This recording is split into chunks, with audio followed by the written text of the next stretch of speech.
자, 오늘은 포항고등학교에서 하는 그 동아리 관련 얘기를 좀 해볼 건데요. 지금 현재 올해 1학기까지 제가 동아리 운영을 조금 하다가 이제 육아휴직에 들어갔는데, 포항고등학교에서 2021년, 22년, 23년, 24년 1학기까지 동아리 운영을 했는데, 제가 작년에는 이제 고등학교 3학년 담임을 해서 고등학교 3학년 때 담임하면서는 이제 3학년 전담으로 동아리가 운영이 되기 때문에 따로 RN이라고 하는 학생들이 주로 이제 연구 주제를 잡아가지고 연구를 하는 거에 대해서는 조금 많은 시간을 할애하지 못했고, 고등학교 3학년 활동 위주로 물리 관련 연구 주제를 잡은 학생들 활동 주제로 조금 봐주긴 했는데, 이제 주로 포항고등학교 2학년 학생들 중에 과학 중점반에 있는 학생들은 과학 동아리를 100% 의무로 다 들어야 하기 때문에, 그 과학 동아리가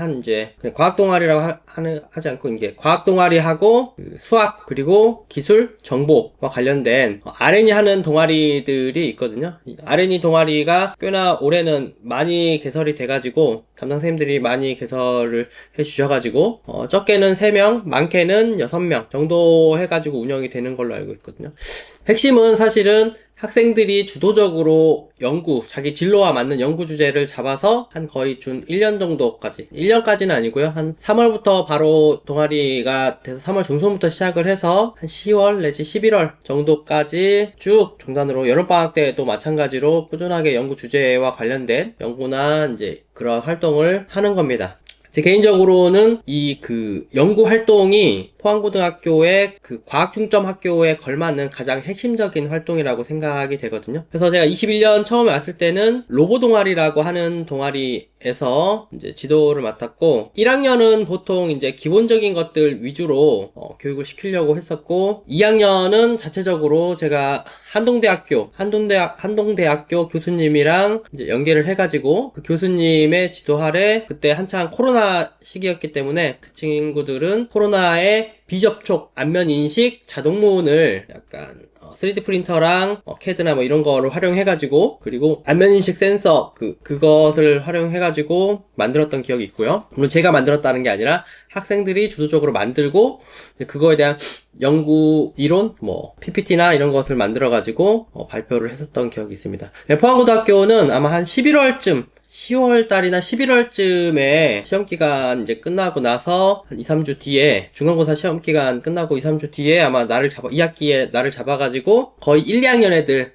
원하는 친구들이 저녁에 남아서 과학 동아리 애들이 동아리별로 프리젠테이션 하는 거죠. 자기 1년 동안에 이러한 연구 어떤 내용에 의해 가지고 이렇게 연구를 했다라는 발표회가 있습니다. 발표회를 아마 올해는 조금 더 길어졌을 거라고 생각이 되는데 3시간, 4시간 정도까지 해서 저녁 시간을 풀로 할애를 해서 학생들이 이제 주도적으로 한 연구 결과물을 발표를 하거든요. 근데 저는 개인적으로 21년에는 로봇 동아리 맡았고, 22년에는 제가 이제 자체적으로 해보고 싶었던 주제를 가지고 이제 어떻게 보면 연구에 대한 주제를 교사 주도적으로 운영을 했었죠. 2022년도에는 목표가 도심지에서 은하수를 관측할 수 있는 적외선 카메라를 만들어서 촬영을 하는 그런 활동을 했었고요. 근데 조금 어려웠던 게 이제 날을 새야 되기 때문에 은하수가 남중하는 그 여름 시즌에 날씨 구름 없고 달이 없는 상황에서 적외선 그 카메라로 이제 하려고 몇 번 시도를 했는데 결국 이제 실패를 했었고, 이제 실패에 대한 이유에 대해서 조사를 하고 결과 보고서를 냈던 그런 경험이 있었고요. 2023년도에는 고3 담임하면서 좀 그랬고, 그래서 2024년도 올해는 제가 육아휴직 이 계획이 돼 있어서 좀 미리 땡겨가지고 학생들한테 연구를 시켰는데, 마찬가지로 학생 주도적으로 주제를 잡고 시켰는데, 올해는 그러니까 6명, 2학년이 6명으로 돼 있어가지고 6명이 한 주제를 가지고 운영하기에는 너무 이제 많다라는 생각이 들어서, 인원이 너무 많게 되면 무임승차하는 인원이 생기게 되고, 종국에는 이제 학생들한테 직접적으로 도움이 되는 그런 교육 효과가 좀 떨어진다라고 생각을 해서 3명 저희는 두 팀으로 아예 나눠버렸습니다. 한 팀은 그래서 펠티에 소자라고 하는 게 전기를 가하면 한쪽은 차가워지고 한쪽은 좀 뜨거워지는 그런 소자인데, 그거랑 그 순환기 팬을 달아가지고 이제 펠티에 냉장고, 어떻게 보면 반도체를 이용한 냉장고거든요. 우리가 기본적으로 쓰는 냉장고는 이제 냉동기를 활용해가지고 만들어지는 냉장고인데, 펠티의 소자를 활용해가지고 소형화되고 조금 소음이 없는 그런 냉장고, 소음이 없다라고 하기에는 좀 적은 그런 냉장고를 만들어서, 근데 이 펠티 냉장고는 사실 시제품도 다 나와 있고, 시중에 이제 나와 있는 그런 제품이기 때문에 만드는 거에서는 좀 약하다라고 생각을 해서 진행하는 친구들한테 우리 물리학 1에서 배웠던 열효율 단원을 적용을 시켜서 냉동기의 열효율을 한번 구해보자. 우리가 제작한 냉동기의 열효율, 그리고 시제품에 나와 있는 냉장고의 열효율을 비교해서 그러니까 우리가 필체 소자로 만든 냉장고의 열효율을 시제품하고 한번 비교를 해보는 걸로 보고서를 쓰자라고 해서 그렇게 이제 진행이 됐고요. 주제는 학생들 주도적으로 정했고, 이제 그 뒤에 이제 제가 볼 때 이러한 부분이 부족하다라고 하는 것을 이제 피드백 해주고 보고서 하는 것에 대해서 좀 꼼꼼하게 좀 봐주는 식으로 진행이 됐습니다. 그리고 또 다른 한 팀은 슐리렌 장치라고 해서 우리 눈에 보이지 않는 기체를 이제 볼 수 있게끔 하는 그러한 장치인데요. 슐리렌 장치를 이용해서 이 친구들은 유동박리라고 하는 어떠한 물체가 있을 때 기체의 흐름을 눈으로 봐서 유체역학이죠. 그것을 관찰을 하는 것까지 슐리렌 장치를 활용해가지고 장애물을 놓고 기체의 유동 현상을 관찰하는 것 뿐만 아니라 실제로 컴퓨터 프로그램이라고 해가지고 시뮬레이션 그 프로그램이 있거든요. 꽤나 이제 용량이 좀 큰 프로그램이던데 그 프로그램이 학생들은 좀 무료로 사용할 수 있게끔 되어 있어가지고 그 프로그램을 활용을 해서 슐리렌 장치에 그 관찰했던 그 모습을 그대로 시뮬레이션 한 그런 모델하고 비교해보는 그러한 연구를 진행을 했습니다. 그래서 유체역학에 관련해서 실제 슐리렌 장치를 활용해가지고 관찰도 하고 그 기체 유동에 대한 것을 시뮬레이션을 통해가지고 컴퓨터 프로그램에서도 다시 구현해가지고 비교해보는 그러한 활동을 했는데, 이제 그 주제 자체는 학생들이 가져온 거기 때문에 사실 그 프로그램이나 이런 거는 제가 아주 명확하게는 잘 모르지만 물리 쪽에서 봤을 때 광학하고 관계가 돼 있고, 그래서 슐리렌 장치가 광학 장치거든요. 오목거울에다가 카메라하고 광원하고 이 물체 열이 좀 나야 되는데 그러한 물체를 돼가지고 이제 빛의 대비, 카메라에 들어오는 빛의 대비를 활용을 해가지고 그것을 보는 장치인데, 그 광학에 대해서 이제 이 친구들한테 이론적으로 좀 부족한 부분을 볼록거울, 오목거울, 볼록렌즈, 오목렌즈에 대한 기하 광학에 대한 내용을 좀 정리를 해서 이론적으로 좀 보충을 해라 라고 제가 조금 이야기를 했고요. 그리고 시뮬레이션에 대한 것도 그 프로그램에 대한 내용, 그리고 보고서 작성, PPT 작성, 그리고 발표할 때에 대해서 한 연습을 좀 했는데, 이 친구들이 이제 주도적으로 주제를 잡고 진행을 했기 때문에 적극성이 굉장히 높은 특징이 있습니다. 그래서 제가 22년도는 이제 교사 주도형으로 주제를 잡아가지고 운용했던 거에 비해서 사실은 제가 생각하기에 학생들의 만족도는 훨씬 더 높고요. 교사의 뭐라고 해야 되나? 품이라고 해야 되나? 교사가 받는 스트레스나 이제 압박감도 훨씬 줄어드는 것으로 느꼈거든요, 제가. 그래서 그 R&E 동아리를 운영을 할 때 가장 중요한 핵심은 교사가 교사 주도적으로 진행을 하는 게 아니라 학생들이 주제를 주도적으로 잡고 그거에 대해서 교사 나름대로 도움을 줄 수 있는 방법이 있으면 이제 서포팅 하는 식으로 재료라든지 그리고 이론이라든지 보고서 작성하는 그런 거에 대해서 도움을 이제 꾸준하게 주고, 이제 애들이 하지 않거나 이럴 때 좀 계획을 좀 잘 잡아주고 그런 것을 지원을 해준다 그러면 R&E가 꽤나 괜찮은 형태로 진행이 된다라고 이제 생각이 됩니다. 근데 이게 이제 학생들의 그 수준이나 이제 과제 집착력에 따라 가지고 이제 학생들이 능동적이지 못할 때가 있어요. 그랬을 때는 이제 주제나 이런 것들을 조금 몇 개나 선택지를 좀 주고 진행을 할 필요가 있는데, 그 연구가 사실은 이렇게 개방된 오픈형 문제다 보니까 어렵다라고 해야 되나? 이게 경험이 없고 이러면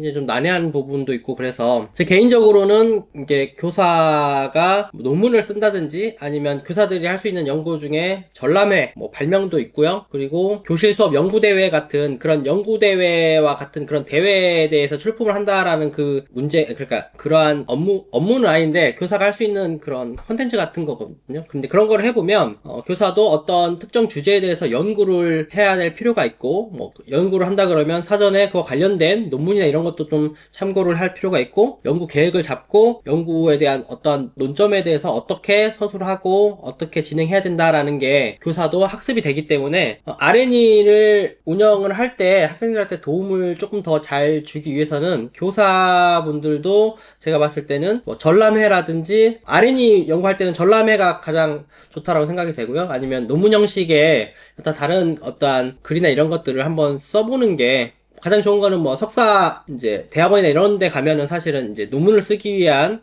커리큘럼이 되어 있으니까 그것도 굉장히 좋은 방법일 수 있고요. 그래서 포항고등학교에서 이제 근무를 하시면서 동아리 운영이나 또는 이런 거에서 사실 좀 어려움을 느끼시는 분들이 좀 많을 거라고 생각이 되거든요. 그래서 저는 이제 교사가 전담을 해가지고 동아리를 운영을 하는 형태로 진행을 했고요. 그게 아니라면 사실 한동대라든지 포스텍이라든지 경북대라든지 어느 대학의 어떤 교수분한테 연결을 시켜가지고 그 관련된 내용에 대한 연구도 진행을 할 수가 있고, 이제 장단점이 있습니다. 교사 주도로 연구를 하게 되면 1년 연중 교사의 스케줄에 어느 정도 맞춰가지고 좀 길게 연중으로 지도를 할 수 있다라는 게 좀 장점이고요. 근데 이제 대학하고 연계해서 하는 그런 프로그램 같은 경우에는 여름방학 때 한 5일 연장으로 그냥 쭉 진행을 한다거나 교수님 스케줄이 이제 한정적이기 때문에, 그리고 학생들이 이제 대학교나 이쪽으로 이동을 좀 해야 되는 좀 공간적인 문제도 있고요. 그리고 단점이라고 한다 그러면 어떠한 매년 진행했던 교수님한테 계속 똑같은 교수님한테 계속 한다 보면은 그 교수님이 진행하는 그 주제 너무 약간 우리의 고등학교 수준에 맞지 않는 주제를 좀 너무 딥하게 들어가서 학생들의 교육적 효과가 되려 떨어지는 경우도 조금 있어 보이고요. 이게 좀 장단점이 있습니다. 그래서 그거 선생님들도 잘 생각을 좀 해보시고 장단점에 맞춰가지고 R&E도 진행을 좀 해보면 좋지 않을까. 저는 이제 제가 좀 재미있기도 하고 학생들한테 조금 연중 내내 그 과제를 주고 조금씩 이렇게 만들어 나가는 게 좀 좋다고 생각해가지고 교수님들하고도 했다가, 저는 최근에 그러니까 올해죠. 올해 1학기 때는 교사 주도로 해가지고 두 팀 해가지고 보고서를 작성하고 발표 연습시키는 것까지 1학기에 마무리 거의 짓는 식으로 진행을 했었는데, 이게 학생들도 포항고등학교 학생들도 과학 동아리나 그 연구 동아리를 진행을 할 때 가장 중요한 게 내 진로에 맞춘 어떠한 연구 주제를 어떻게 생각해가지고 잘 찾느냐. 유튜브 영상을 보든지 아니면 그 DBPR라고 하는 포항고등학교 학생들은 다 공짜로 볼 수가 있거든요. DBPR에서 논문이나 이런 거 주제에 맞는 키워드를 검색해서 논문도 몇 개 잘 찾아봐서 관련된 주제나 이런 것들을 잘 잡아가지고 한 1학기, 2학기 초반까지 최대한 시간을 잘 쏟아가지고 괜찮은 주제를 관련해가지고 연구를 할 수 있는 주제를 잘 잡는 게 가장 중요하지 않을까 생각이 됩니다. 그래서 포항고등학교 그 연구 활동 동아리에 대해서 운영하는 1년의 제 경험하고 실제로 지금 포항고등학교 이렇게 진행되고 있으니까 이제 1학년에서 2학년 올라가는 학생들도 과학동아리 혹시 과중점 들어가 있는 친구들이 있다면, 그리고 연구를 해야 된다고 한다 그러면 조금 시간 남을 때 겨울방학 때 이제 곧 겨울방학이니까 겨울방학 때 미리 연구 주제나 이런 것을 좀 잡아가지고 생각을 해놓는 게 굉장히 좀 도움이 되지 않을까 싶습니다. 그 연구 주제 잡는 거는 사실은 이렇게 각 잡고 앉아가지고 공부하듯이 이렇게 잡는 게 아니라 그냥 쓱쓱 놀 때 그냥 쓱쓱 검색 좀 해보고 그냥 머리 한켠에 생각을 조금씩 하는 거죠. 어떤 거 해보면 좋을까? 유튜브 보다가도 진로가 우주항공이다. 그럼 우주항공에 관련된 어떠한 문제가 있을까? 실제 학교 교과내 물리학 책이랑 수학이랑 이런 교과 책을 해놓고 뭐가 좀 연계되어 있고 우리가 해봄직한 실험이나 연구 주제는 뭐가 될 수 있을까라고 하는 것을 틈틈이 그냥 한 번씩 생각을 해보는 겁니다. 그러다가 얻어 걸려서 이거다라고 생각이 되면 그걸로 좀 딥하게 자료도 찾아보고 해가지고 연구 주제를 구체화시키는 게 가장 좋지 않나 라고 생각이 됩니다. 자, 이공계 진학하려고 하는 친구들은 과학 동아리나 연구 동아리에 꼭 들어가서 자기 진로에 맞는 진짜 자기가 하고 싶은 연구에 대한 것을 꼭 한 번 정도는 해볼 수 있는 경험을 했으면 좋겠다. 이것은 진로뿐만 아니라 입시에도 굉장히 사실 내용적인 측면에서 도움이 되는 부분이니까 꼭 그렇게 계획을 해서 진행을 하기 바랍니다. 자, 여기까지입니다.